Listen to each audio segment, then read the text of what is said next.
Kembali di Fakta 62, sosok pelestari alam siaga 24 jam.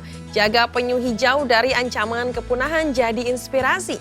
Sosoknya juga mengajak warga berpartisipasi lewat sosialisasi bahwa lestarikan satwa yang nyaris punah ini adalah kewajiban bersama. Inspirasinya kami kisahkan dalam Fakta Baik.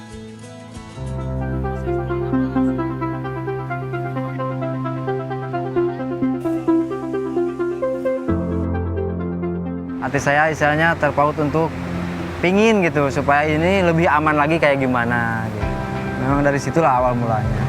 Nah terusan ketika saya ada kesempatan untuk bergabung dengan KSDA, memang saya tidak menyia-nyiakan lagi kesempatan untuk bisa ikut melestarikan salah satunya hewan inilah, penyu. Nusantara begitu kaya, dihuni ribuan budaya, bahasa hingga aneka biota. Namun rupa-rupanya tak sedikit yang sudah berada di ambang binasa, berstatus terancam punah. Beragam upaya konservasi dilakoni, menjaga bumi dengan hati agar biota alam tetap lestari.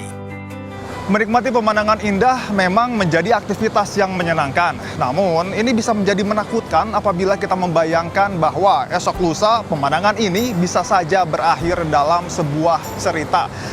Lestari dalam angan namun binasa dalam pandangan. Melihat potensi ini, banyak orang yang tak mau berpangku tangan. Salah satunya adalah Hendry Tukik. Hampir 2 dasawarsa mengabdikan diri dalam melakukan pelestarian, termasuk terhadap penyu hijau.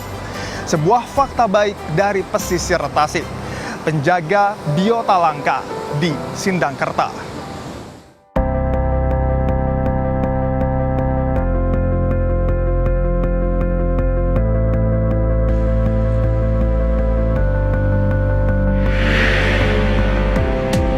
Hendry, sosok pria asal Sindangkerta, Tasikmalaya ini jadi inspirasi.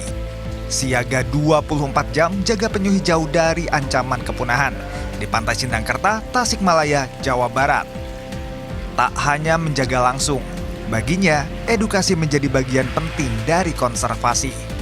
Rutin sejak dirinya menjadi pegawai honorer di BKSDA Sindangkerta, secara resmi menerima kunjungan mahasiswa hingga peneliti yang tergerak untuk memahami cara-cara konservasi.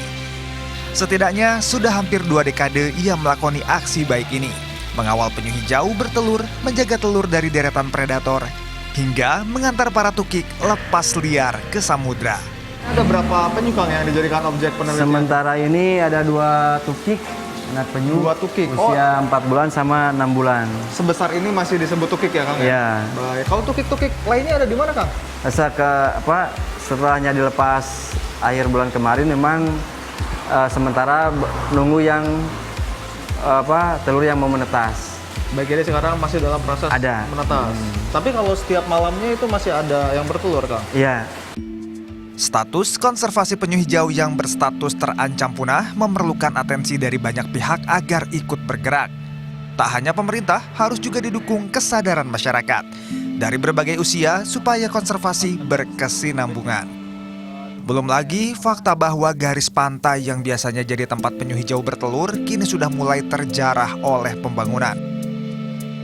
Di sini memang yang pertama SM Sindangkerta ini berdekatan dengan nelayan, terusan berdekatan juga dengan pemukiman. Jadi dengan dengan secara langsung mereka bersentuhan langsung ke kawasan. Salah satunya memang dari alat tangkap mereka, ya terutama nelayan lah. Kenapa jadi korban? Soalnya si alat tangkap nelayan itu disebar di dasar laut, di dasar karang. Nah, untuk pari sendiri kan ikan pari memang di dasar. Nah, penyu dewasa pun memang di dasar juga. Karena untuk penyu sendiri bernapas lewat paru-paru, selama 2 jam tidak bisa muncul ke permukaan, memang ditimbulkannya mati. Di tengah deretan tantangan yang dihadapi, Hendry nyaris setiap hari menyisir tepi pantai, melihat apakah ada penyu dan telurnya yang mungkin terdampar. Sebetulnya memang kalau untuk pelanggaran banyak juga sih sebetulnya.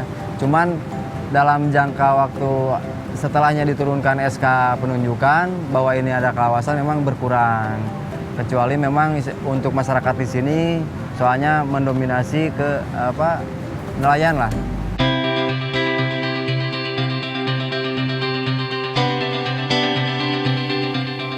Malam ini kami bersiap berpatroli. Ada juga warga, masyarakat, dan peneliti yang ikut.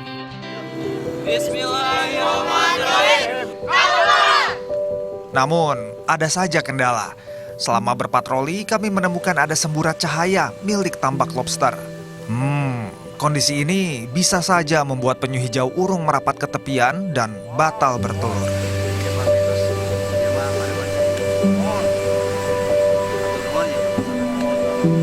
Ya betul, jadi memang tidak semua warga sudah mengetahui bahwa ada jadwal penyu bertelur dan juga apa yang ditakutkan oleh penyu ketika bertelur. Salah satunya adalah dengan penggunaan lampu. Namun memang ternyata hal ini juga masih terus disosialisasikan oleh Kang Hendri di setiap malam untuk mengurangi aktivitas warga yang menggunakan lampu pada malam hari agar penyu bisa datang dan kemudian melakukan aktivitas bertelur. Maka Kang? Ya.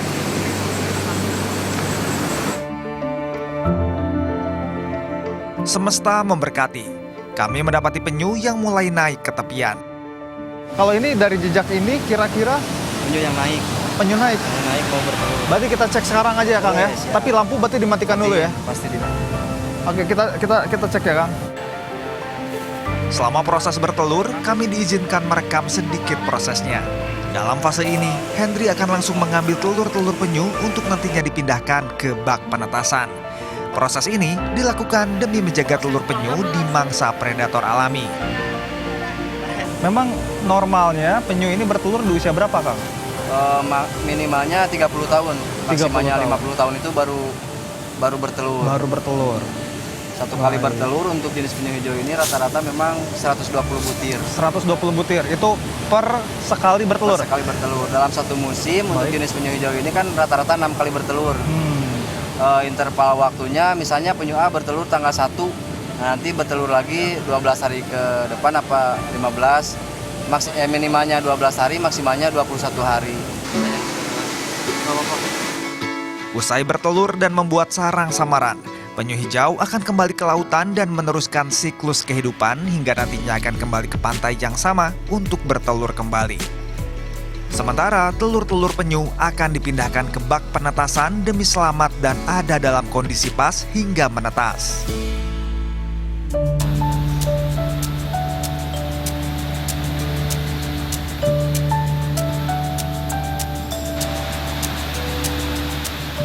Jadi ini memang untuk di permukaan diameternya ini memang sedikit sempit, namun kita harus membuat lubang dengan diameter yang lebih besar lagi di dalam. Begitu Kang ya?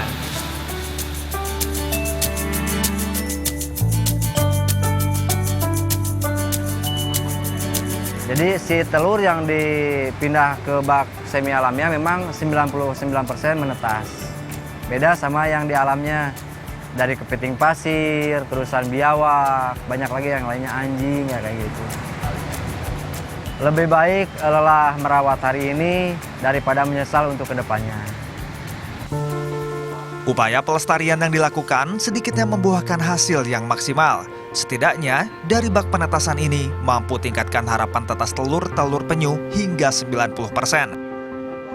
Tak heran jika tiap tahun setidaknya ada 6.000 telur penyu yang berhasil ditetaskan dan dilepas liarkan kembali ke alam. Ya, setelah semalam kita melakukan relokasi terhadap telur-telur penyu yang bertelur di pesisir pantai dan kemudian direlokasi ke bak penetasan. Ini jika sesuai dengan perkiraan 2 minggu lagi akan ada 1 sarang telur penyu yang kemudian akan menetas. Dan memang langkah-langkah sederhana yang dilakukan oleh orang-orang seperti Kang Hendri yang dilakukan dengan hati dan juga secara konsisten ini akan bisa menyelamatkan alam yang lebih besar. Anand Surya, Eki Rizky, berbagi fakta baik. Oke Kang, kita ini lagi ya Kang, kasih tanda lagi buat sarang baru ini ya yang tadi ya.